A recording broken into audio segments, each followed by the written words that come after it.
네, 다양한 분야 전문가 모시고 인사이트 구하는 시간입니다. 자, 미국 실리콘밸리 사태 이후에 글로벌한 상황들, 여러 가지 불확실성이 높아지면서 고물가에 고금리에 기업 실적도 이제 참 걱정입니다. 자, 1분기를 지금 마무리하는 오늘 남은 2023년 경제 그리고 금융 여건 어떻게 펼쳐질지 저희가 전망해 보도록 하겠습니다. 이영호 하이투자증권 강북 WM센터 이사님 모셨습니다. 기다렸습니다, 이사님. 네, 안녕하십니까. 네, 어서 오십시오. 네, 정말 여쭤볼 게 너무나 많은데요. 바로 좀 여쭤보도록 하겠습니다. 네. 연준 고민이 깊습니다. 지금 금융 안정을 취할 것이냐, 물가 안정을 둘 것이냐를 두고서는 굉장히 고민이 깊은데 3월 FOMC에서 또 점도표가 나왔죠. 네네. 보시기에 금리 인상 한 차례 더 할까요? 그리고 이번 4월 11일로 예정되어 있는 금통위에서 또 저희 금통위에서는 어떤 결정을 할 것이라고 전망하시는지요? 일단 저는 작년 11월에 미국 쪽에서 옐런 재무장관이 시중은행에다가 미국 국채 바이백 태핑을 할 때부터 네. 금리 인상은 사실상 이제 크게 올라가긴 쉽지 않다라고 이제 말씀을 드려왔었고, 그래서 전 터미널 레이트를 5%로 계속 말씀드려왔고 그 기한은 3월이다라고 말씀을 드렸기 때문에 제 개인적인 뷰를 지금 시점에서 뭐 한 번 더 올리네 만에 바꿀 생각은 없습니다. 네. 그러니까 이번이 마지막일 가능성이 높다고 저는 생각을 하고 있고요.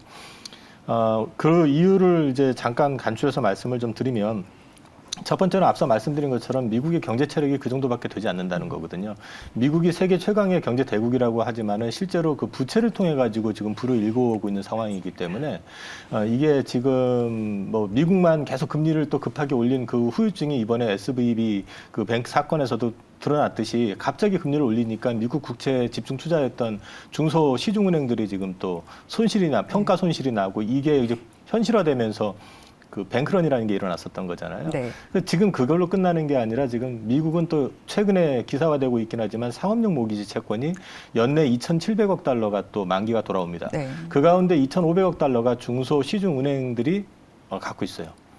그러면은 이거를 금리를 계속 올린다고 그러면은 역시 거기에 대한 평가손은 또 당연히 일어나는데, 문제는 지금 오피스 공실률 자체가 거의 심한 데는 50%가 넘는 데도 있거든요. 이미 그쪽은 손실이 지금 나고 있는 구간이기 때문에 이걸 더 올리게 될 경우에는 또 다른 문제가 야기가 될 수 있다라는 게 개인적인 생각이고요. 그 다음에 지금 일본이 지난번에 YCC 정책을 이제 0.0에서 0.25에서 0.5로 올리기는 했지만 금리를 안 올리고 있거든요. 근데 일본의 구조를 보더라도 일본이 지금 최근에 발행했던 그 일본 국채의 10년물 같은 경우는 50% 이상을 일본 뱅크 오브 재팬이 지금 다 도로 사고 있는 구조예요. 그럼 금리를 올리게 되면 앉아서 거기도 평가 손실이 난다는 거죠. 그렇기 때문에 그것도 금리를 쉽게 올리는 게 그렇게 쉬운 건 아닙니다. 근데 이제 여력은 생기겠죠.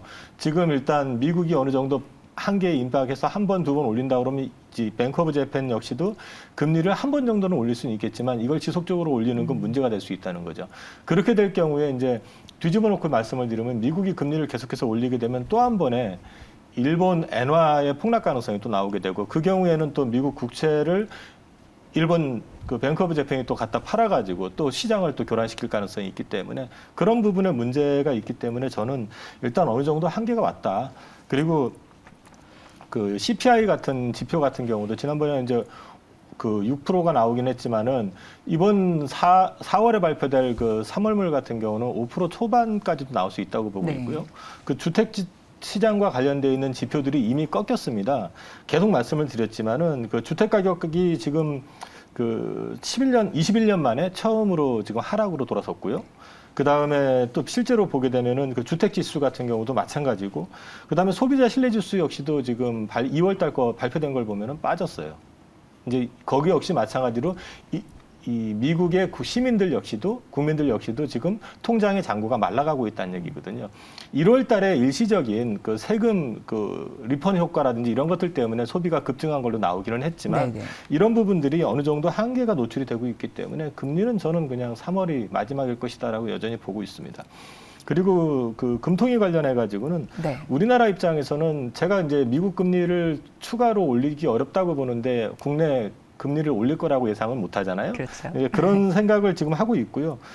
국내 같은 경우는 지금 주목을 해보셔야 되는 게 환율인데 그 금리를 미국은 올리고 우리는 동결시켰는데 왜 환율이 더 안 올라가느냐 하는 부분을 보게 되면 그거 역시도 미국의 한계가 있다라는 걸 지금 시장이 인지를 하고 있는 거고 또 한 가지는 우리나라 같은 경우는 사실은 지금 그 환율의 어떤 금리의 격차보다는 사실은 무역 수지가 더 중요하거든요. 네. 근데 이제 최근에 무역 수지가 흑자로 돌아서질 않고 적자가 나니까 우려들을 많이 하시는데 그거의 키는 결국은 반도체에 있습니다. 근데 이제 반도체 같은 경우가 지금 2월 달 그 수출입 동향을 보면 수출 금액이 늘었어요. 이상하잖아요. 네. 그 메모리 수출 금액이 늘었거든요. 네네. 왜 늘었냐면은 많이 갖다 밀어낸 거거든요. 가격은 떨어졌습니다.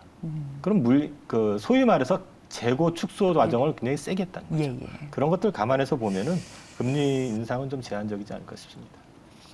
반도체 말씀을 주셨었는데 지금 IRA의 세부 규정 저희 기다리고 있습니다. 현재 지금 좀 궁금한 거는 국내 2차 전지 섹터에 대한 영향이거든요. 이사님 어떻게 보십니까? 2차 전지 관련해서 중요한 거는 그 AMPC 그 예산의 어떤 한도가 설정이 되느냐 안 되느냐. 네. AMPC라고 하는 거는 이제 생산 그 세액공제를 말하는데 이거를 받는 방법이 세액공제를 받는 방식이 있고 또 한 가지는 그 현금으로 받는 방식이 있거든요. 근데 이제 이게 그 배터리 1kW당으로 봤을 때 $35를 지급하게끔 지금 규정이 돼 있는데 한도가 없다 그러면은 여기서만 지금 만약에 LG 에너지 솔루션이 현금으로 최근에 받겠다라는 걸 받을 걸 검토한다고 얘기하는데 그걸 감안해서 보게 되면은 올해만 해도 거기서 현금으로 1조 3천억을 받게 되고요. 25년에는 5조 6천억을 받게 됩니다. 그러니까 이게 지금 그 회사의 밸류를 바꿀 수 있을 정도의 보조금을 받거든요. 네. 그렇기 때문에 이 AMPC가 어떻게 결정이 되느냐 이거 이제 중요한데 이게 만약에 한도 설정 없이 실제로 현금 수령이 가능한 구조가 된다 그러면 우리나라 배터리 셀업체 같은 경우가 오히려 지금은 주목을 받을 수도 있다. 네. 예, 그런 관점도 보셔도 될 것 같고 또 한 가지는 이게 전국할 물질, 양극재나 음극재 여기 역시 마찬가지로 세액공제 대상이 되고 있는데 이게 이제 소위 말해서 광물로 지정이 되느냐 안 되느냐. 네. 광물로 지정이 될 경우에는 한국에서 생산한 것도 세액공제 대상이 됩니다. 그런 맥락에서 봤을 때는 그것도 좀 주목을 해야 되고요. 그다음에 이제 또 한 가지 말씀을 드리면은 얼마 전에 그 CATL이 포드하고 합작을 한다고 했다가 철회를 하고 기술만 제공하고 로열티 받는 거 얘기했잖아요. 루비오 상원의원이 굉장히 강하게 거부감을 표출을 하긴 했지만 이 부분이 통과가 되느냐 안 되느냐도 되게 중요합니다. 지금 포드뿐만 아니라 테슬라 역시도 마찬가지로 네. 비슷한 방식으로 지금 하려고 백악관하고 협의를 했던 걸로 지금 나와 있거든요. 이런 룸이 열리게 되면은 우리가 독식할 수 있는 시장에 중국이 발을 담글 수 있는 어떤 룸이 생길 수도 있다는 측면에서 이게 어떻게 처리되느냐 이걸 좀 네. 주목을 해보셔야 될 것 같고요. 그런 맥락에서 봤을 때는 이번에 또한 이제 만약에 여기서 그 부분에 대한 규제가 확실히 정해진다고 하면은 중국산 배터리를 장착을 해가지고 팔고 있는 테슬라 같은 경우는 사실은 룸이 그렇게 많아지지 않게 되면 거꾸로 우리나라의 현대기아한테도 기회가 될 수 있다는 점에서 배터리 셀 업체는 물론이고 현대기아 역시도 관심을 갖고 보셔도 괜찮을 것 같습니다. 실제 섹터 종목의 그 흐름에 큰 영향을 줄 만한 체크 포인트들을 딱딱딱 짚어주셨습니다. 지금 현재 1분기 정리하고 2분기 시작을 앞둔 상황인데 저희가 어떤 섹터들 그리고 어떤 전략으로 좀 임하는 게 좋을 거라고 보시나요? 일단 사실 1분기가 장이 나쁘진 않았는데 네네. 장의 어떤 상승을 즐겼던 투자자들이 많지는 않을 거예요. 소수의 몇몇. 어떤 섹터만 강하게 움직였었기 맞습니다. 때문에. 근데 저는 이제 2분기 특히 이제 4월 들어서면서부터 장은 좀 순환매 형식으로든 최근에 도는 것처럼 그동안 소외됐던 종목들 중심으로 해서 돌 수 있다. 첫 번째는 이제 반도체 섹터 같은 경우는 바닥 얘기가 계속 나오고 있습니다. 트렌드포스에서도 이제 그 3분기부터는 가격이 돌아선다. 이제 D램이나 낸드 가격이 돌아설 거라고 전망을 하고 있고 D램 익스체인지 역시 마찬가지로 수요와 공급을 따지면은 3분기부터는 오히려 수요가 더 많아진다. 그러면서 내년부터는 좋아지는 그림이 확연히 드러난다고 얘기를 이제 자료가 나왔고요. 마이크론 IR에서도 마찬가지로 3분기가 이제 저점일 가능성에 대해서 얘기를 하고 있습니다. 그렇게 본다 그러면은 지금 실적은 1분기가 어닝 쇼크가 나올 거고 2분기는 더 안 좋게 나오겠지만 지금 구간에서는 계속해서 주식을 사야 되는 구간인 게 맞는 것 같고요. 그 다음에 또 한 가지 말씀을 드리면 최근에 이제 반도체 장비 쪽 주식들이 생각보다 굉장히 핫하게 올라가고 있는 게 한국에 이제 클러스터 조성을 하겠다고 정부에서 밝혔잖아요. 네네. 용인 지역에다가. 그러면서 뭐 외국 기업이 들어오고 이런 얘기들을 하는데 반도체 장비 회사 같은 경우에는 저포일 때 사시면은 대체적으로 거의 물립니다. 실적이 안 좋을 때 사시는 거거든요. 그러니까 네. 고포일 때 사가지고 저포일 때 파는 게 반도체 섹터의 특징이기 때문에 네네. 그런 맥락으로 이해하시면 될 것 같고 투자 관련해서는 앞서서 그 출연하셨던 분도 말씀하셨지만 1차적으로는 후공정 섹터 쪽이 먼저 반향을 좀 보이고 그 다음에 전공정 쪽으로 옮겨갈 가능성이 있다고 보이고요. 앞서 말씀드린 그 배터리와 관련해 가지고 이제 IRA 수혜 쪽으로 해서 뭐 2차 전지는 당연히 이제 그 셀 쪽이라든지 장비 쪽, 특히 장비 쪽이 지금 최근에 이제 투자에 비해 가지고 향후 실적이 개런티되는 부분에 대해서 반영이 제대로 안 됐기 때문에 장비 쪽 섹터 보셔도 되고 그 다음에 거기만 있는 게 아니라 그린 에너지 섹터도 있거든요. 네. 그게 이제 태양광, 풍력, 수소 네. 관련해 가지고 거기 역시도 보조금 지급이 되고요. 태양광 쪽으로 해서 아마 오늘부터 거래가 되는 걸로 알고 있는데 하나솔루션 같은 경우는 지난번 3분기 컨퍼런스 콜에서 8조를 투자하게 되면 4조 원 정도 리펀이 들어온다. 그러니까 네. 현금 유입이 들어올 수 있다라고 해서 수혜를 얘기했고 그런 맥락이 뭐냐면 현지에서 생산을 하게 되면 생산세액 보조금이라는 게 또 마찬가지로 지급이 되거든요. 그게 이제 풍력도 마찬가지고요. 수소는 좀 불행하게 우리나라가 현지에 지금 공장이 있는 기업이 없는 걸로 알고 있긴 하지만 수소 쪽 관련해 가지고는 지금 미국 정부의 보조금의 지급 정책에 따라 가지고 2025년이 되게 되면은 그레이 수소라고 해 가지고 대기에 배출되는 그 탄소를 이용을 해 가지고 하는 건 네. 그거하고 그린 수소하고의 가격이 거의 비슷해진다. 그런 맥락에서 봤을 때는 수소 쪽 역시도 긍정적으로 보셔야 된다는 네. 거죠. 그것도 보조금 효과입니다. 그다음에 전장 산업 말씀드리는데 잘 알려지지 않은 부분이긴 하지만은 연평균 성장률이 한 44% 계속 늘어나고 있습니다. 왜 그러냐면 네.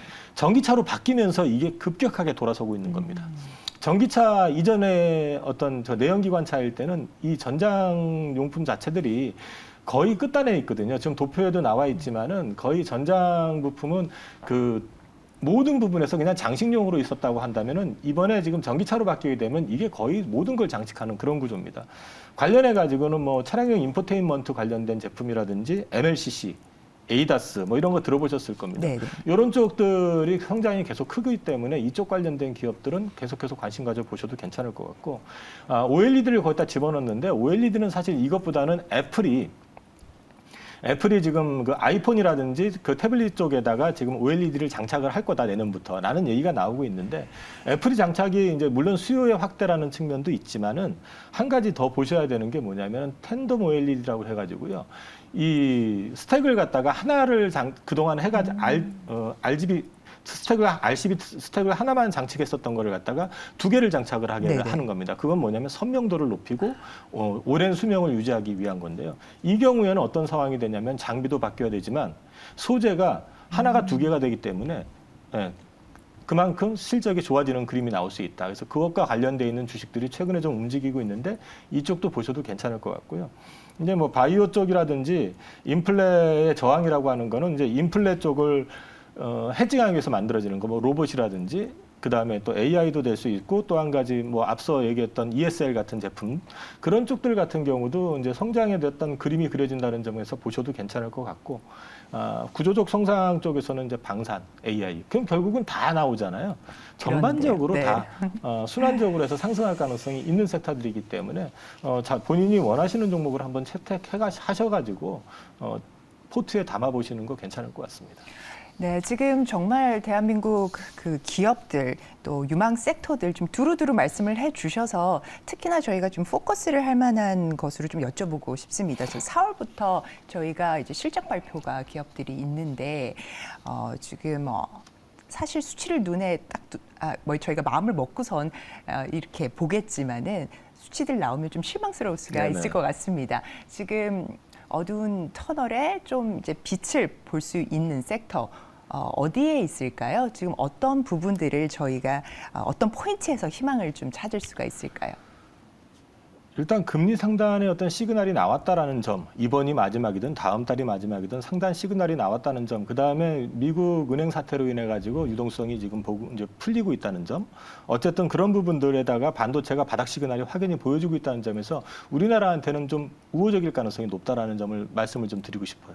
그리고 또 한 가지는 중국의 리오프닝 효과가 우리나라에는 아직 좀 우리가 좀 늦게 중국 쪽에 문호를 개방했기 때문에 좀 늦게 반영이 되겠지만 이쪽 역시도 4월, 5월 넘어가면서 나올 거고요. 중국의 무역 수지 적자, 중국으로에 대해서 우리가 항상 흑자를 봤는데 적자는 배터리 쪽 때문에 그런 영향이 커요. 물론 반도체가 덜 팔리는 것도 있지만 가격도 네. 떨어져 있고. 그러니까 그거를 너무 우려하시지 말고 반도체가 언제 돌아서느냐 이거를 좀 포커싱해 보시면은 긍정적인 그림 나올 것 같습니다. 저는요. 네네. 생각보다는 긍정적인 그림 나올 수 있다라는 네네. 말씀 주셨습니다. 저희가 사실 자료를 좀 살펴보니까 이사님께서 이런 말씀을 하셨어요. 연초에 시장을 전망을 하시면서 상고, 중저, 하고 이렇게 전망을 네네. 주셨거든요. 자, 그러면 저희가 중저에 지금 눈길이 가는데 여기서 언제 시작된다고 보십니까? 2분기일까요? 2분기인데 저는 네. 2분기 이르면 2분기 중반 이후. 그러니까 네네. 이제 결국 5월, 6월. 제가 주목을 하고 있는 거는 그 미국의 부채 한도 협상입니다. 이번엔 그렇게 쉽게 안 끝날 거다라고 저는 보고 있어요. 일단은 이번 그 부채 한도 협상에서는 문제가 되는 거는 인플레의 원인이 바이든한테 있느냐, 트럼프한테 있느냐의 싸움이 시작이 될 거고요. 그다음에 이게 궁극적으로 나가게 되면 다음 내년에 있을 대선과 연결이 된다는 측면에서 책임 소재, 특히 이번에 그 SVB 사태 같은 경우도 결국 트럼프가 풀어줘가지고 사태가 촉발이 됐다는 시각이 있을 수도 있고 네네. 바이든이 돈을 너무 많이 풀어가지고 인플레가 촉발이 되는 바람에 그걸로 인해 가지고 금리를 급하게 올리다 보니까 이렇게 된 거다라는 네네. 시각이 있기 때문에 공화당에서 쉽게 풀어주지는 않을 겁니다. 그렇기 때문에 이게 미국의 어떤 국가 디폴트까지는 안 갈 거라고 생각은 하지만 노이즈가 생각보다 심할 거라고 생각이 돼서 이 부분이 진행이 되는 과정에서 과연 연준의 어떤 정책 행보라든지 이런 부분들이 그들의 어떤 원하는 구도 아니면 시장의 흐름하고에 맞춰서 갈 수 있느냐 이런 걸 좀 지켜보실 필요가 있다. 그래서 저는 그게 5월 어느 시점부터는 조금 조심해야 되고 현금 비중을 늘려야 되지 않겠느냐라고 저는 보고 있고요. 이제 그게 어떻게 전개가 될 것이냐에 따라서 하반기장이 크게 열리느냐 아니면 좀 안 좋아질 수도 있거나 아니면은 좀 스무스하게 마일드한 정도가 나올 것이냐 그것도 좀 결정이 되지 않을까 싶습니다. 네, 지금 현재는 미국에서 특별 조치를 통해서 6월까지 부채 한도 협상 지금 밀어놓은 상태인데 네네. 그래서 5월 한 중순부터는 좀 조심하자, 현금 비중을 좀 늘려놓자 이렇게 보시는 이게 보통 뭘까요? 이제 제가 저번에 나왔을 때 말씀드렸던 게 그게 아마 그 데드 데이가 아마 6월 6일인가로 저는 들었었는데 네. 그게 또 다시 또 6월 10며칠로 연기됐다 뭐 이런 얘기도 있긴 하지만은 어찌됐든 그게 임박하면 임박할수록 거기에 대한 노이즈가 좀 커질 거고 그 노이즈가 부각되기 전부터는 조금 수익이 난 것들은 현금을 일정 부분 이상을 좀 만들어 놓을 필요가 있지 않겠나 그렇게 보고 있습니다. 네, 감사합니다. 오늘의 인사이트에서 지금 말씀해 주신 이사님께 다시 한번 깊은 감사의 말씀 드립니다. 다음에 또 뵙겠습니다. 네.